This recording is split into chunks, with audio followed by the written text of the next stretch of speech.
It's scary to realize how much work I have to do. That is nowhere near enough time to revise it, learn it, stick it in my memory, and just know it all. GP visit was different to my others. Doing these GP placements, the more exposure that you have, the more practice that you have, the more comfortable you feel. This is a really stressful one. I've got 2 weeks to barricade that door up. There's a theme on this channel recently, that is, I'm behind. I am screwed.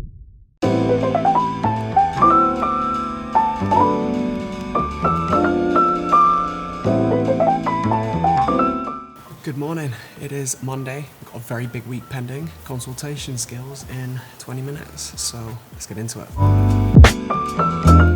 All right, so I have my porridge as per every morning.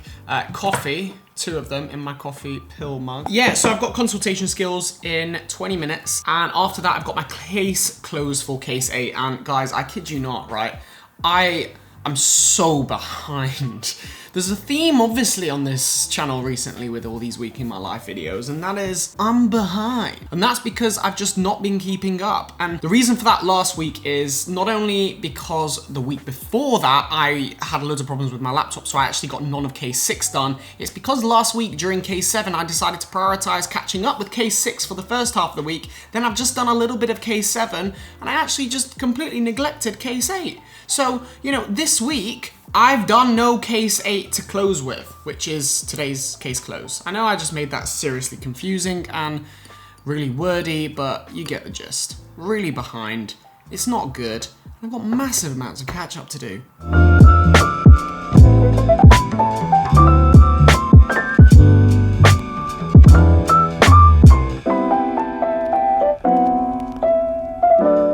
And so I just got back from my morning of consultation skills and the PBL case close for case 8. Consultation skills was pretty decent. It's reminded me how far behind I am because it involved us doing both a history taking and then going straight into a neurological examination based on the history taking that we just done. And to be honest, remembering the steps of, for example, the optic nerve, like what are the neurological tests that you do? I managed it, but I've realized as well in consultation skills when it comes to neurological exams, if you really just overthink, you can overcomplicate it. And I think it's sometimes quite self-explanatory. Just as long as you remember the cranial nerves, you can figure out exactly what to do. So that helped. And then PBL case close was, you know, not great because I didn't do any work for it last week. The only work I had done is watch through the schizophrenia lecture series that one of our lecturers had produced. And actually, it was a fantastic lecture series. It was one of the best mini learning lecture series that we've ever had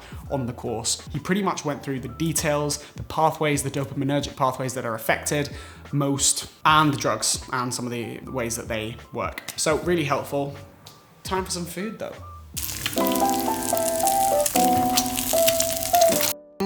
The best lunch setup of all time. These protein bagels from Warburton's, some chicken that I made earlier, and just everything that you can imagine on it. I've literally had this exact same lunch for the last year, every single day, except the time when I was traveling in Thailand. But other than that, this is what I eat all the time.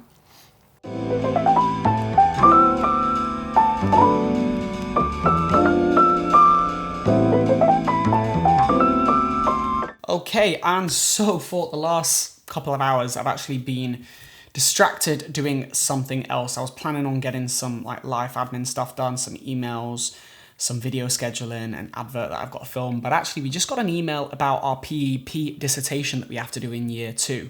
So basically that's a 5,000 word essay that we've got to write on a topic, and there is a list of around 100 titles that we can choose from. So I've just spent the last couple of hours essentially just selecting the titles that I find the most interesting and ranking them from 1 to 12. Now the way that I've done this is I just went through the huge list, selected any that was interesting to me, came out with 30 titles that I'd selected, and then I just copied them all into Notion and started ranking them from 1 to 12. And essentially I've ranked my top 5 titles as the following. Number 1, Turning Back the Clock.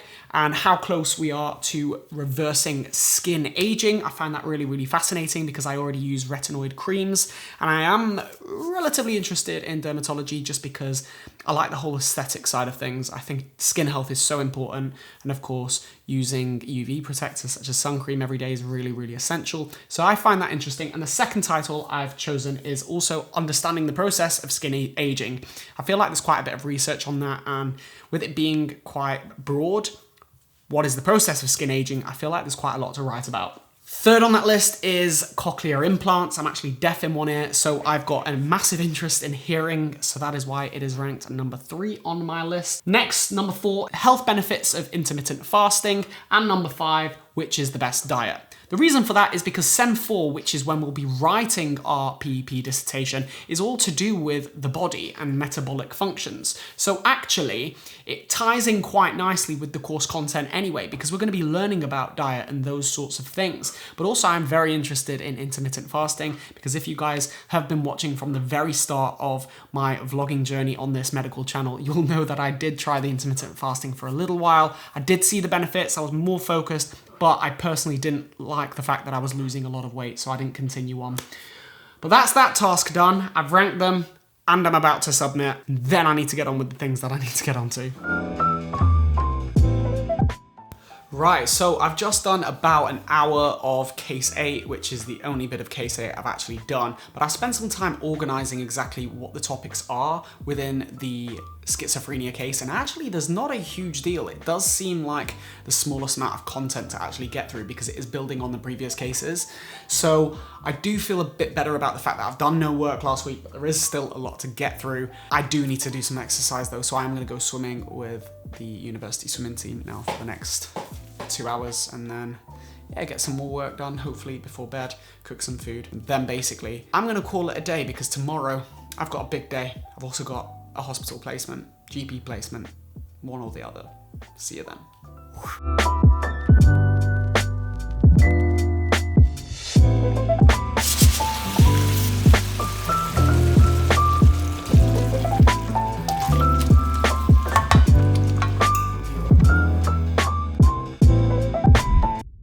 Good morning, it is Tuesday, and that is the end of the PBL case open for case number 9. And I'm really happy about the fact that we are done with all neurology. This week's case is all about muscles, muscle contraction, the function, and all the different fibers. And it's basically about a runner who gets different fractures, stress fractures, and X, Y, and Z. Anyway, heading back to flat because today I've got my GP visit. Fun for all the family. I am glad that we are on a new case, which is no longer neurology, but I am so behind on the neurology that I'm deciding to continue on case 8, which is on schizophrenia. And I've actually found it really helpful to use a few different textbooks. There's a psychiatry textbook on the recommended reading list on OneMed, and also a few other textbooks such as Guyton and Hall, which is a physiology one. And I'm just typing in on the find section, schizophrenia, and it's just also good to see it from different textbooks. So that is helpful in building these question banks, but also it is 12 o'clock and I do have my GP placement in less than 2 hours at 2 o'clock, so I'm swimming tonight as well. That's the plan right now.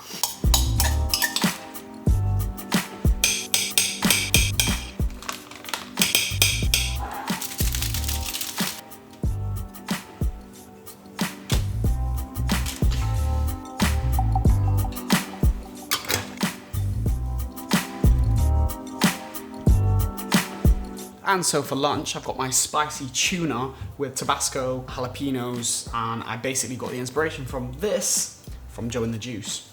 Best sandwich in the world, spicy tuna sandwich. Unreal. Look at that. Amazing.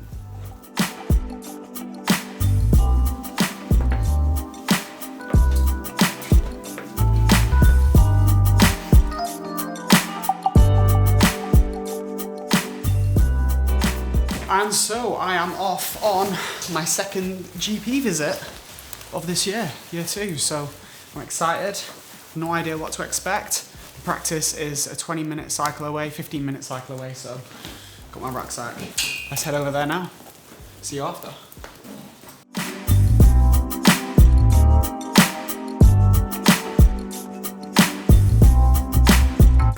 So I'm at my placement and I'll see you after.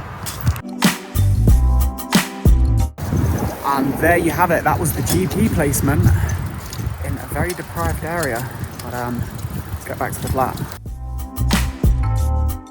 So, GP visit was different to my others. I only actually saw one patient. This was actually a really interesting story with the patient, and he had gone through a huge amount, suffered from cancer, and had gone through chemotherapy, nearly 20 different sessions of chemotherapy, and it's massively affect the person. But you know, he's still staying positive because he recognizes that the worst case scenario could have been he's not alive. You know, we had the opportunity as well after the consultation with the GP to go to the side with this patient and actually have our own conversation with him. So me and my GP partner, we both just sat there and had a conversation for about 15 minutes where we got to learn more about his story and just practice our consultation skills, just have a good conversation. That was a really good opportunity to do that, and I definitely enjoyed doing that. Felt a lot more comfortable as well speaking to patients, and this is what it's about, doing these GP placements.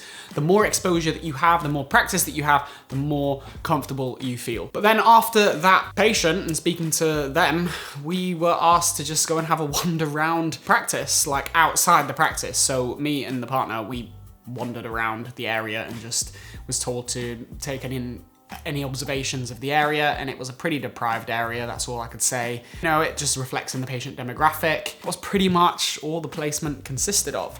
So not a huge deal, but the one patient that we did speak to was a huge deal and a really good one. I'm gonna do a little bit more work and then I'm gonna head back home to Blackburn because I'm gonna go swimming tonight and I've got a few things planned for tomorrow.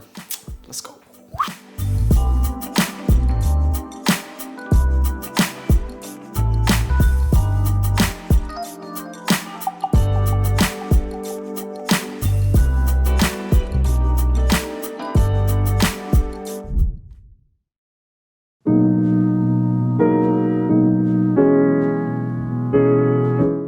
I'm back at home and I've done next to no work. I got back last night on the train, watched some football because England were playing. We won 3-0. Get in. And then I went swimming training for an hour and then basically just conked out. Today I woke up, had a haircut. As you can see, I've nearly lost all my blonde highlights, and then had a dental appointment in Clitheroe, so I had to drive 30 minutes there, 30 minutes back, and it is now 3:30 and I've done next to nothing. By coming home, I got the Bible of drugs, the BNF, the second most up-to-date version from my mum. So that is perks of having my mum. But I am hoping of heading off back to Manchester in the next hour. So until then, I think we need to do something. How do you expect me to work when I've got distractions like that?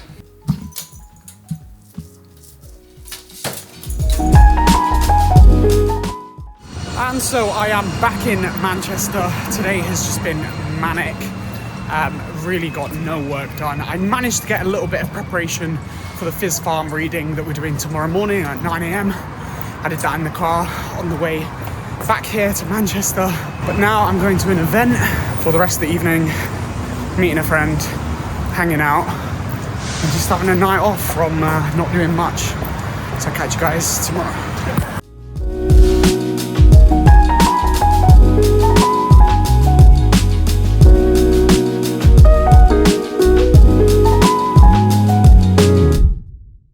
Good morning, it is Thursday. We need to have a little chat, don't we? Because with it being the 1st of December, that means that my exams start in just about 6 weeks, which is the exact amount of time that I need to prepare for an exam. Last year, there was 8 cases per semester and I needed 6 weeks. This semester, there's 10 cases and it is far more intense and I've given myself 6 weeks. And I'm also nowhere near as prepared as I was for my exams last year. Yeah, this week's just not been very productive again. I went out last night, had a really fun time actually, went to an event for a hotel, the Allen, then went into Manchester and just wandered around some of the Christmas markets. And yeah, just had a really cool night with a friend. Then we got pizza. This weekend I'm in London. I've not got much planned in terms of work, but I really need to. Anyway, I did manage to, on the journey to Manchester last night, get some preparation done for this morning's Fizz Farm session, which was about muscle contraction. Performed some muscle contracting stuff in the Fizz Farm session this morning. Fortunately, I did know what I was doing because I remembered the steps because I had done this preparation. I've done nothing on case 9 and I'm still just tying up some loose ends of case Case 8. And I've got an anatomy tutorial in an hour and a half. So we should start doing some work, and that is the plan. Start getting into things and really start taking things more seriously. Let's get to work. Alright, so I have just been doing some pre-reading for today's anatomy tutorial on Case 9, and I always start just by going through the Ackland videos, just because it gives you a brief look at all the different things that you're going to be, learning about. But I also decided to start creating my revision timetable for my exams in January. And by doing that, it's shown me how many days I have until my SEM test. I have a total of 30 days from now to get through revision for 10 cases. Now, considering on my mid-SEM test I got a satisfactory result, I have so much work to do. It turns out I've got 3 days to revise for each, and that takes me to the day of the exam. That is nowhere near enough time to revise it, learn it, stick it in my memory, and just know it all. I've still not even finished building the notes for all of these cases, which is mental. I'm not even halfway on all the notes and the question banks. It's scary to realize how much work I have to do in such little time. This is a really stressful one. I'm so glad I did build this timetable though. I am screwed. And it's really annoying because this time around, they've put the semester test first. So after the semester test, I've got a full week until my progress test, which, to be honest, it's not as important. It's not really testing the content that we've revised. It's just measuring how much your progression is from last year to the next. And then we've got to follow a full week after to revise for the CCAs. So to be honest, I just need to smash my CCAs and my progress test because I'm not sure how I'm gonna do in this SEM test. Anyway, time to go to my anatomy tutorial.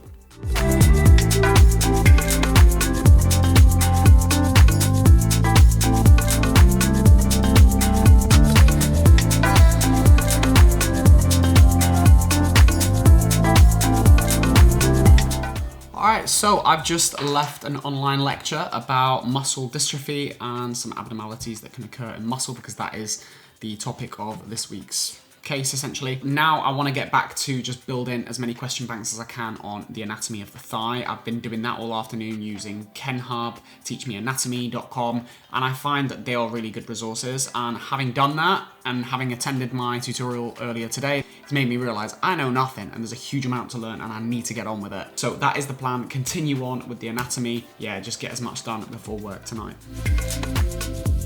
So I've very nearly finished these notes for the thigh from Teach Me Anatomy. I'm gonna head off to work, start DJing until usual time, 11. I'll be back by then. And then I hope to get this finished off by the end of the day because I want anatomy all wrapped up by this week.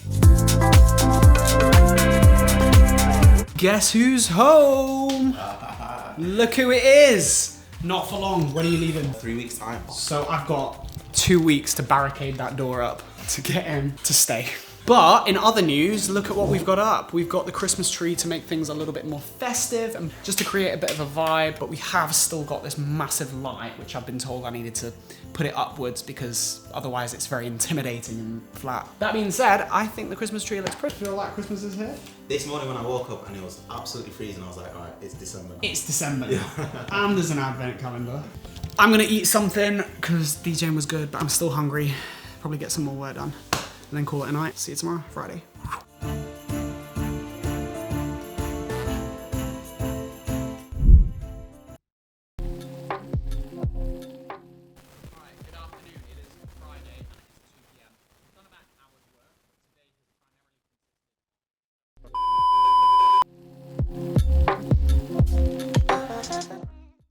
And off we go to university for my dissecting room anatomy session.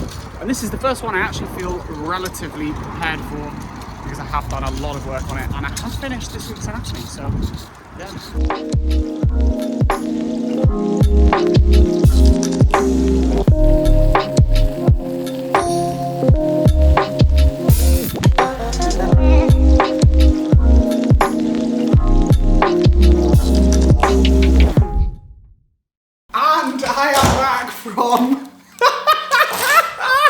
So this is how I shoot these shots where it's, I go from place to place and we do that Casey style scene change. And I wasn't fooling anyone because Matt was here the whole time. I've not just got home from work. I've been here for about half an hour. I've had dinner. But, that is actually where I'm going to end this week's video. Is that where we're going to end this week's video, Yeah, Matt? that's a good spot today. Do you want to have a go at doing the outro? You've been here enough times for the outros. Come on up. Come on up. This is your turn to do an outro. I'm not doing an outro. I don't know what you've done today. Well, I have. I went to my dissecting room, which was actually really good because of all the anatomy I had done today and yesterday. So I felt very confident in the dissection room. So now you know what I did. And I've just got back from DJing. So therefore, it's your turn to do the outro. Just got back from long night DJing. I'm absolutely conked out. Tomorrow I'm going to London. Big day, big weekend ahead.